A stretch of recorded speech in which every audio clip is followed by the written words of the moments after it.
Hello and welcome to Earth911's Sustainability in Your Ear. This is the podcast conversation about accelerating the transition to a sustainable carbon neutral society. And I'm your host, Mitch Ratcliffe. Thanks for joining the conversation.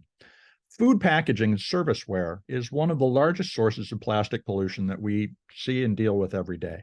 But the rise of compostable alternatives to petroleum-based plastics could change the character of food service materials, making restaurants, cafeterias, and food delivery packaging part of the circular economy where materials flow from nature to human use and back to nature again.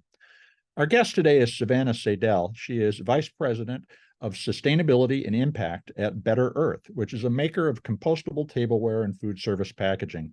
They're on a mission to remove petroleum-based plastics and PFAS-treated fiber from our food packaging choices. Better Earth makes a wide range of hot and cold food packaging using renewable, sustainably grown fiber and PLA. That's a bioplastic that's industrially compostable. This kind of packaging now represents about 8% of all of the materials used in the food service industry. Better Earth sells packaging to business, not consumers, so you're not going to be able to place an order after listening to the show unless you run a restaurant.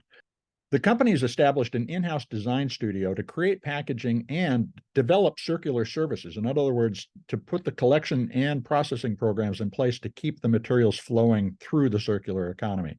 For example, they've partnered with farmers in their Atlanta office to source fiber from switchgrass and other cover crops, which create new revenue streams that support family farms. And Better Earth works to develop collection programs to get recovered packaging and food waste into the composting system and ultimately back to the farms where it can nourish the soil. Savannah describes their field to food to field strategy as borrowing biological resources and putting them back again. That's an important mission and one we think deserves a conversation, so let's get into it. You can learn more about Better Earth at becompostable.com. Welcome to the show, Savannah. How you doing today? I'm doing great. How are you? I'm doing very well, thank you, and we appreciate you joining us today. It's Better Earth's doing some really interesting stuff. Company launched in 2015, and it looks like it's just going gangbusters. You only raised one round of funding. You've recently purchased another company to keep up with the demand. Tell us, how did the company start? Did you sit down and say, how can we create a circular economy in food packaging? Pretty much. At Better Earth, we live by this idea that there should be a world that is restorative and regenerative rather than extractive and draining. And packaging is one of the most visceral symbols of both. Packaging is what carries all of our stuff, from A to B, and we are getting a lot of stuff, especially in the food service space. Takeout is skyrocketing. And with that, right now, within this linear economy that we typically operate in, we're pulling non-renewable fossil fuels from the ground to create something that we use on average for 30 seconds or less. And then it goes to this magical place called away, where we don't have to think about it and don't have to worry about it. But all of those, within this community know that that's not really true. And that place called away is encroaching on us, and it's encroaching on us personally, whether that be in our streets, our parks, our riverways and streams, and now literally in our bodies as microplastics. So this is a problem that's severe, it's growing, and it's close to home. And we think that we should be using renewable and restorative resources, especially for something that you might use for a single-use item. So yes, so Better Earth is a 100% compostable food service packaging company that believes in the opportunity to build a systems approach to addressing this problem and building a more regenerative circular future, starting with food service packaging. Your intention to be circular is what was really compelling to me as I read about you. How do you design a circular economy from the get-go? And that includes, in your case, farmers and commercial or industrial composting facilities to process this material. What's the process of launching a product which has a circular system attached to it? Within any solution to these big environmental problems that we're facing, right? These problems were created by individualized thought, not thinking about others, right? And the solutions require community and collaboration and intention. So when building circular systems around any widget or system in and of itself.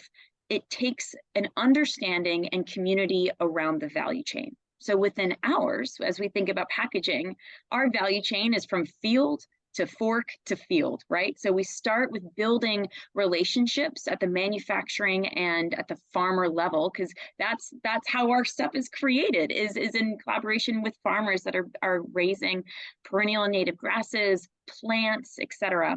And so engaging and building thoughtful programs and collaboration with them, then working at the manufacturing level to ensure that that manufacturing process is as sustainable as possible, as low resource as possible, and then ensuring that everything that we do is being designed for that end of life and its new life, right?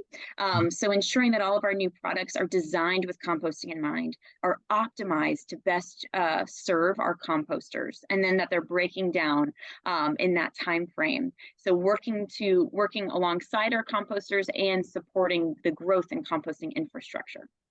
Is the composting infrastructure growing fast enough for us to keep up with the opportunity to be circular? I think that composting infrastructure is growing, but I agree with that question that I think it can be growing faster.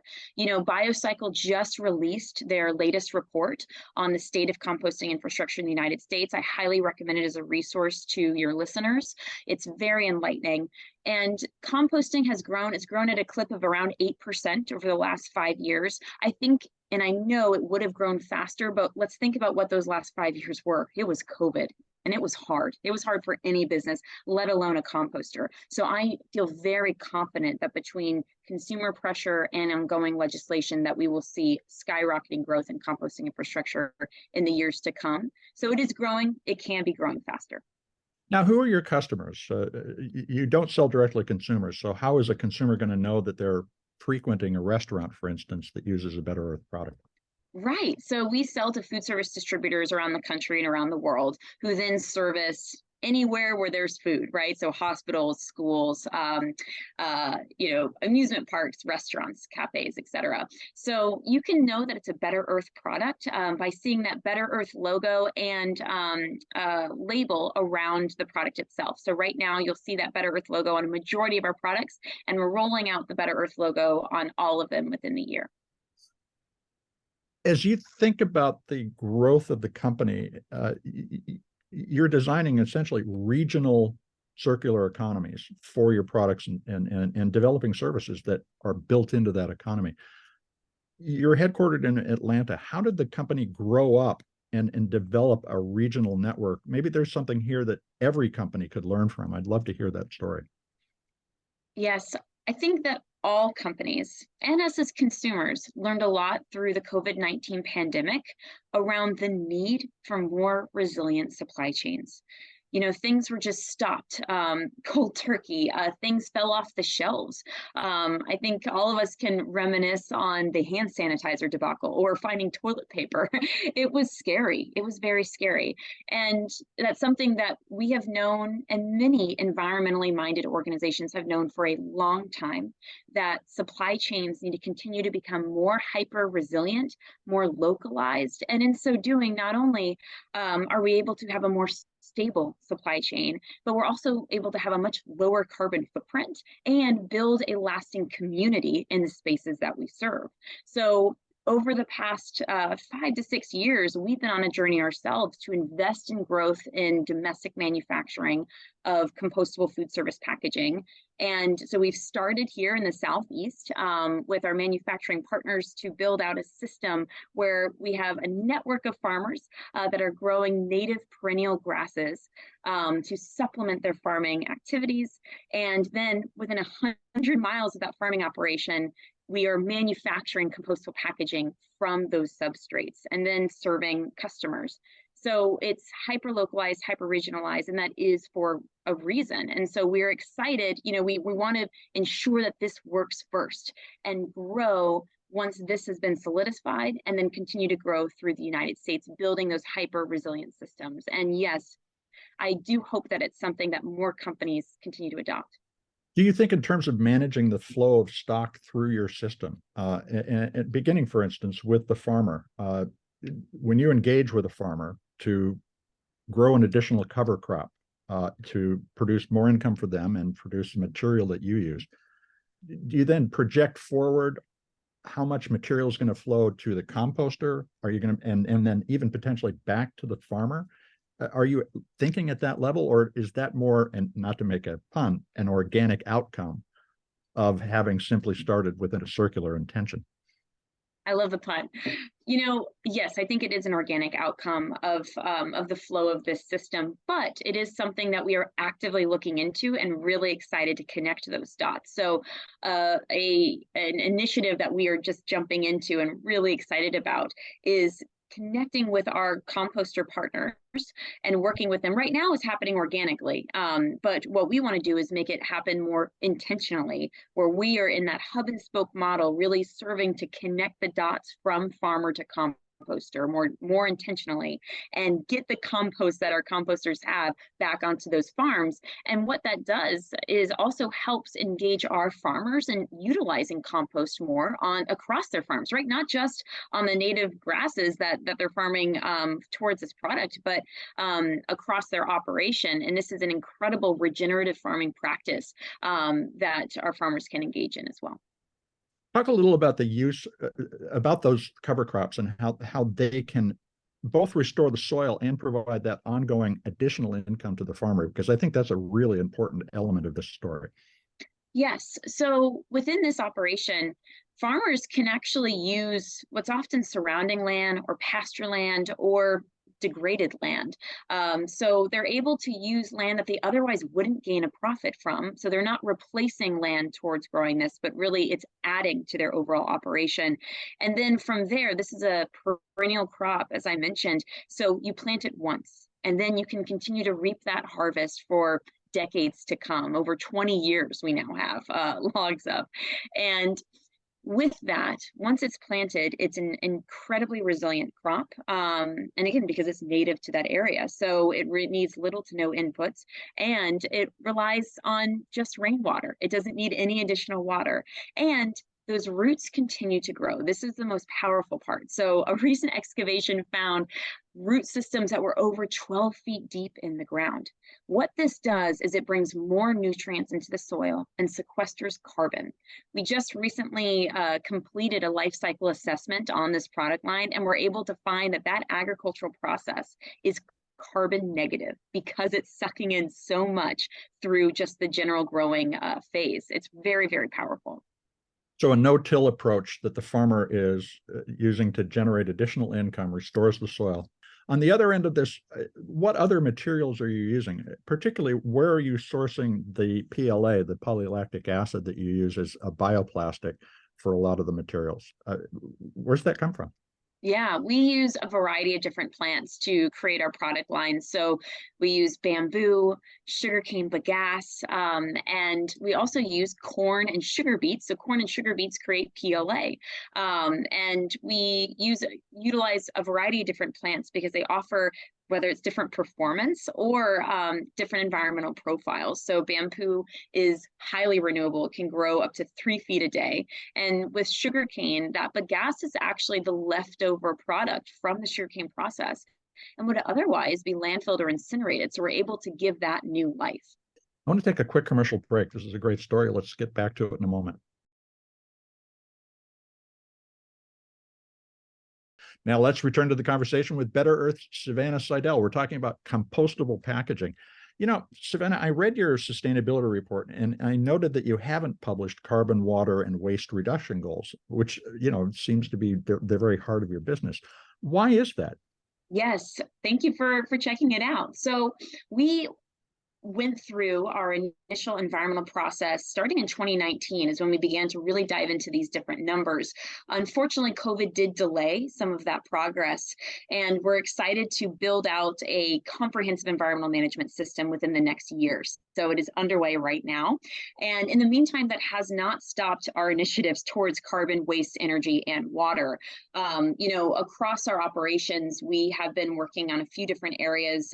One initiative is to right size our packaging. So if you think about commercial products that are palletized and sent out, any change you make on the packaging level has cascading ripple effects. So we were actually able to right size and make our top product lines 55% more efficient. That means 55% more packaging within a case. That has dramatic impacts from an operational carbon footprint perspective, as well as waste and others. So that's just one initiative. Another, from a scope 3 perspective, is we partnered with Georgia Tech, one of our colleges in the area here in Atlanta, and we examined the footprint of our local distribution system, right? So when our products leave our distribution centers to our customers, what are those vehicle miles traveled and how can we address that? So we went through a full analysis and we're able to see that by placing new distribution areas in strategic zones closer to our customers,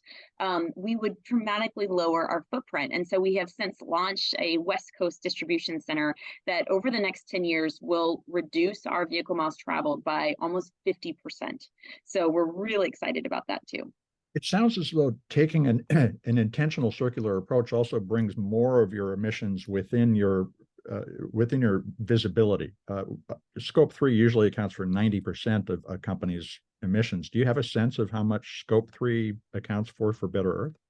Well, off the top of my head, I do not. Most organizations, Scope 3 is the biggest, as you mentioned. It's the gnarliest, and it's hard to quantify, but we are working towards engaging all of our partners in the process, right? So because we are uniquely engaged across each part of our value chain, we are able to have that closer look at our Scope 3 emissions. And so that starts with having that more hyper-regionalized manufacturing approach, which we are growing into and so excited about. It goes into understanding and partnering with our distribution partners to really understand those vehicle miles traveled and reduce that.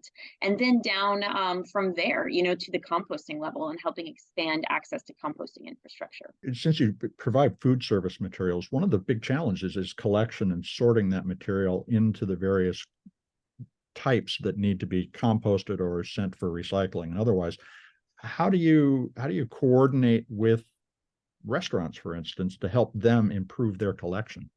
Collection is one of the most critical aspects of the composting process. That's the front gate towards getting that material where it needs to go. There's a few key areas that across our industry we are working on to really help both end users, customers, and composters in getting that organic material to the compost pile.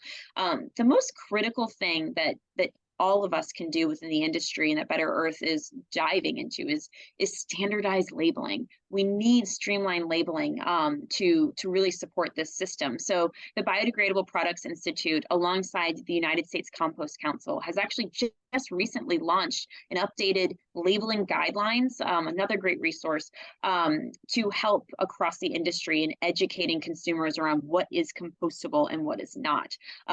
So those standardized labels you are going to begin to see everywhere, and that will really help clear up a lot of confusion around what is compostable and what is not. But then in addition to that is pairing that labeling on the packaging itself with streamlined labeling across our bins as well. I'm passionate about this because actually, we all have odd jobs as teenagers. Mine was as a zero waste coordinator. I was at my college and I stood by the trash cans and the waste bins and educated people around what was compostable, what was recyclable, and what was trash. And, we need people like that. Something that I love is at State Farm Arena and Mercedes-Benz Stadium here in Atlanta, Georgia. They take this very seriously, and they do have waste volunteers standing at their bins to help educate people. And then they actually, when they catch a fan putting something in the right bin on their own, they celebrate them. So they choose somebody at each game and then celebrate them on the big screen, and they get a prize, which I think is awesome. Labeling is so important in terms of helping us understand what to do with things. Let's talk a little about the word compostable. Yes. A lot of our readers, when they see the word compostable, assume that means that it will break down in a home pile. Your products require industrial composting. Can you talk a little about why that is and what the benefits of sending it to a commercial composter are? Absolutely. So a commercial composting system creates the ideal conditions to compost a wide variety of organic material. So think meat bones, avocado pits, compostable packaging. So it's able to bring everything together and then compost it with the right heat and microbes necessary to efficiently move that through a system in 90 to 180 days or less. Now, a backyard composting pile, I've got one. Our friends have one. The tricky thing about a home composting environment and let's say certifying packaging for a home composting environment is that my pile might look a little bit different than my aunt's or my uncle's, because maybe somebody lives in Maine, maybe somebody lives in Charleston, South Carolina, and someone's in the Northwest. So there's that temperature, that size, the technology that they're using is so various that it is hard and tricky to certify on a home compostability basis, recognizing that the time frame itself might be a little bit more ranging based upon the variables considered. However, there's exciting developments underway for an American home compostability standard, and we feel very confident and are excited to participate in that once it's available. PLA, bioplastic, is kind of a challenge in composting world. In some states, for instance, Colorado recently banned bioplastics in compost loads. They accept only organic food waste. How do we create a commercial composting system that's consistent from place to place, in addition to being effective? Have you thought about that? And is Colorado's decision a good idea? Yeah, so A1 Organics in Colorado recently banned bioplastics due to an onslaught of broader contamination issues. So in their scenario, what they were really experiencing was a lot of stuff that was not compostable. So they were experiencing glass, boots, you name it, that was coming into their piles, and that's a safety issue. And so they needed to take charge, build a little bit more control in their system. And in response, the state of Colorado actually came out with a truth in labeling bill that creates standardized compostable labeling for compostable packaging so that it's easier for composters to identify, and also slaps on the hand other types of materials that are trying to incorporate greenwashing that can confuse both consumers and then ultimately composters. So A1 Organics, made that decision, and the state of Colorado has pushed forward to help support them. So to your question around building standardized systems, right? We don't want to have the same issues that the recycling industry has had, which is that single stream recycling where things are confusing and people are more wish cycling than anything else. We don't want to see that happen to composting. And what I appreciate is the stand that the Biodegradable Products Institute, or BPI, has made alongside partners like the United States Composting Council, that certified BPI compostable products are for food. So what I mean by that is other products that might have some compostable labeling, you're not going to see that BPI label on it because it might be laundry detergent or a dog poop bag, or et cetera, et cetera. So what needs to go into the composting pile is all organics and food waste that we desperately need to get out of a landfill, and those type of packaging that carry food and food waste into the compost bin. And compostable packaging is just such an important aspect of that because it literally carries in more organic material, and it creates a complete and comprehensive solution for that consumer, where unlike recycling, where things are often contaminants to the recycling stream, in this scenario, at that State Farm Arena experience that I was talking about, you just have to put things in one bin and it moves forward to the composting environment. But in order for that to be successful, standardized labeling is going to be critical. Do you feel that extended producer responsibility and the producer responsibility organizations that are set up under these regulations are going to be the key to unlocking a really efficient circular system? Or do we need to be thinking about purely private initiative instead of regulatorily directed change? No, it's an important one though, because a lot of people forget that our waste system is largely privatized. Yeah. And, I think one thing that astounded me is that right now we actually don't have a comprehensive map around the country of what our recycling and composting looks like. So there was a bill. Earth911 has that. Oh, there you go. Then we got that. But at the federal government level, they need more data on the state of recycling and composting. There was actually the Recycling and Composting Accountability Act that was in Congress, and it has had bipartisan momentum, unfortunately has not been able to move forward, but that provides the data necessary for us to just get a baseline around where we're at. Thankfully, we've got yours in the meantime. But the issue, because of that fragmented and broken system, that's why we're in the situation that we're in. And so I am very excited about momentum and extended producer responsibility to help address some of the gaps, because us as taxpayers have been paying the price for a company's disposal of their packaging. And as a consumer, as a taxpayer, I don't think that's fair. So I'm a huge fan of extended producer responsibility. I'm very excited about its momentum. One area where I think that we can continue to improve is in education around the comprehensive aspects of extended producer responsibility. So some of those first EPR bills that you saw, something that I found interesting is that there was a fee for all types of packaging. Right. And then that the collection actually only went towards building recycling infrastructure. So I take a little bit of issue with that, because we need more composting infrastructure, not just for compostable packaging, but for the large amount of 1/3 of all of our food that's being wasted and going into landfill. We have to address that. So what was exciting is then thereafter, again, just more education and understanding within the community. You saw bills like Colorado and California as more thoughtfully incorporating the composting community, bringing a composter into that advisory council and designating funds towards the growth of composting infrastructure to help address that need. Well, one of the challenges with EPR is that they're very materials or industry specific. There'll be an EPR law for paint or for batteries. Do we need to be thinking about a more shared approach to building that recycling and composting infrastructure that would really turn us into a circular world, instead of a bunch of one-off solutions where an industry says, well, we took care of our problem, we don't worry about anybody else? How should we be thinking about sharing this burden of creating a truly circular world? I think this is a theme across this conversation, that the solutions to these problems, right? The problems were individualist, fragmented.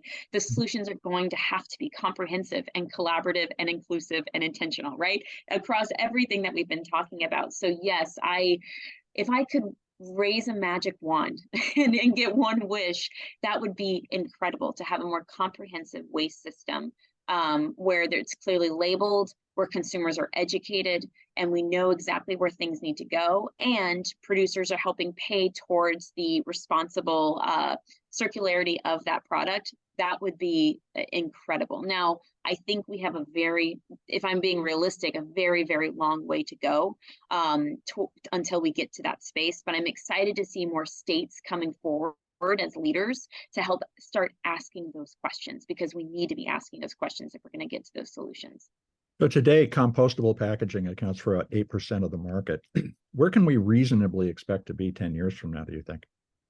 Yeah, compostable packaging has continued to grow at like a 4% clip, but I don't think that number really conveys the momentum that we're really seeing in this market.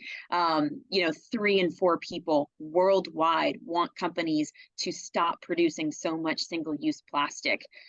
There is massive growth in the compostable space because people want to reduce our dependency on petroleum, something that's a non-renewable resource, for something that we're using for a shorter period of time. We should be really leaning in to the plant-based, bio-based solutions that are available to us, that we can ultimately recycle back into the soil that our farmers so desperately need. So I think that you're going to continue to see in the food service space this transition towards plant-based materials, and at the same time a continued and more comprehensive waste management system where both recycling and composting are at the table.